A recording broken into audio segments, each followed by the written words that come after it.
Well, Dave, first with Emmet Sheehan making his major league debut today, just what went into the decision to having him come up and get the start today? This is a big day, man. It seems like we've had this conversation a lot this year with Dodger farmhands making their debuts.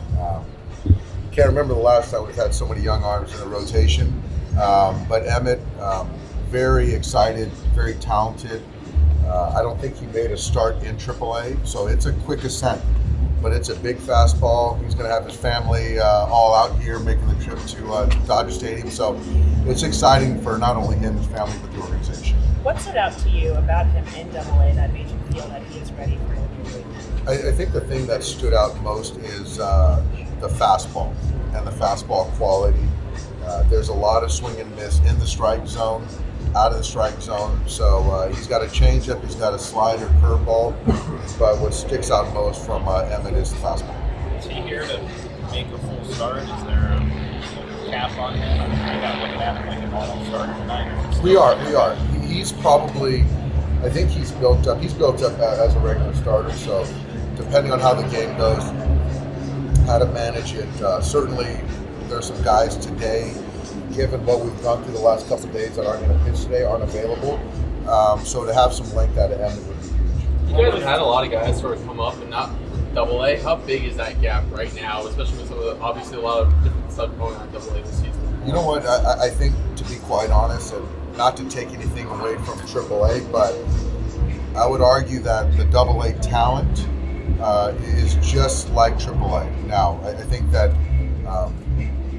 organizations are promoting a lot more younger players these days. Certainly the AAA players more advanced and experience-wise, but our AA staff this year was as talented as any staff around in baseball. So with Grove going down, is this a matter of like getting a couple starts, or is there something we're going to have to figure it out next turn? I think we'll kind of go start to start, but it looks like that. I think with Michael, just was pitching fine, gave us 5 innings yesterday, but the bullpen, we need that length a little bit too.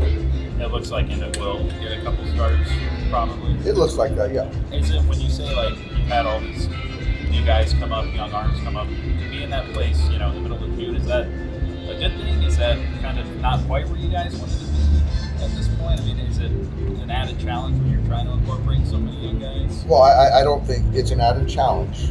I wouldn't necessarily say it's a good thing in the sense that the cost was losing some guys that we had projected to be on our ball club.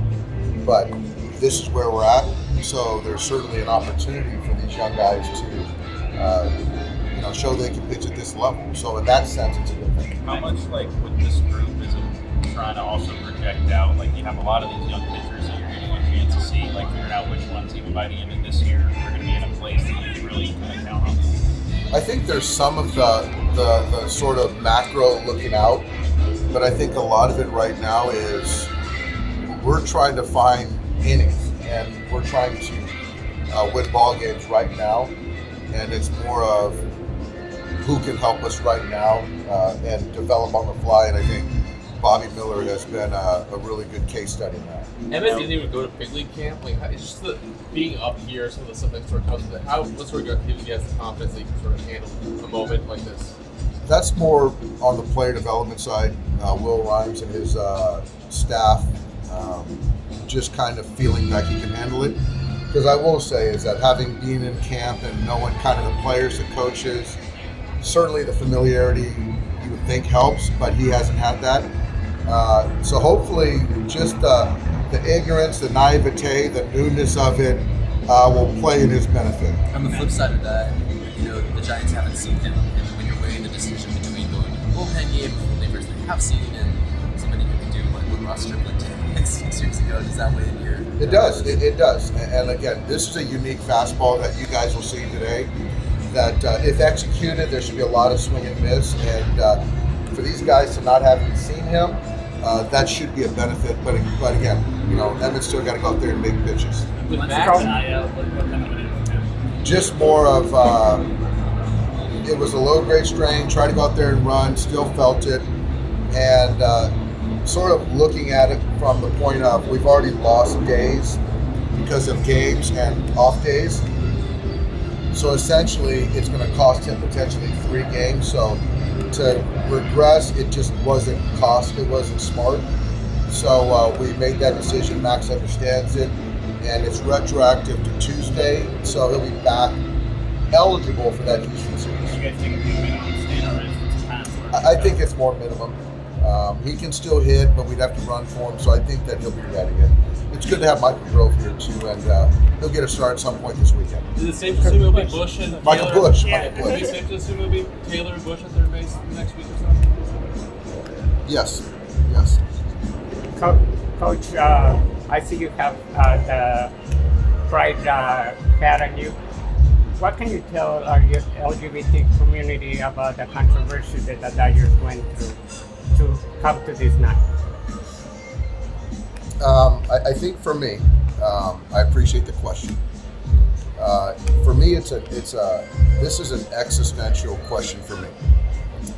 It's a big, overarching kind of question in the sense that my parents raised me to love everyone, to respect everyone, treat people the way that you would want to be treated. We're not always going to agree on everyone's decisions in life, and that's the way the world works, and that's okay. I do think that we should still all be able to coexist, and for me, it just always goes back to loving everyone. And as the manager of the Los Angeles Dodgers, a baseball team, we welcome anyone that comes through these gates to support our ball club. And would you like to send a message to all the transgenders that play I just said sports? the message. That's my message right there. Can you wish us a happy Pride? Can you wish all the community a happy Pride? Happy Pride Month. Absolutely, happy Pride Month to all the LGBT patrons. Absolutely. It's a bit difficult to watch the divisiveness in the past few months just regarding this. It's a challenging topic with split views on many sides. Well, that's my point. It's people are going to make different decisions, but our culture now is in a place where we're not coexisting, and that's what's sad and unfortunate. Hey, can you speak to the importance of Pride Night? Well, I think it's just, Bill, I love everyone, and that's kind of where I'm at, man. Anyone who wants to come in here and support us and the Dodgers, I'm all in, we're all in, and that's how I was raised, Bill. How aware has you guys been of all of the controversy that's gone on around this the last couple of weeks here? Very aware, and I think our players have done a fantastic job. Record might not speak to it of late, but I think our players have done a fantastic job of focusing on their jobs, and that's to play baseball. The commissioner said that he thought they shouldn't wear different hats or different bases for any kind of night because it puts too much pressure on the players. You agree with the commissioner? I didn't hear that one, Bill. All I know is that for the Dodgers, we choose to wear the Pride Night hats, and clearly I'm wearing my hat. We appreciate it. Thank you, guys. Dave, you said that you guys have been able to play through all the controversy that's kind of been going around the past couple of weeks. Have you guys had conversations kind of about what's been going on, and what have those conversations been like amongst the team? Of course our players have had conversations, and they're all individuals and they have their thoughts and beliefs, and I welcome that. I think it's great, but I haven't really had conversations. I think between themselves, amongst themselves, they have, and I think it's just important that everyone is educated and has conversations, and that's always important, and I support that. Thank you. Yeah. Thank you guys so much. Thank you so much.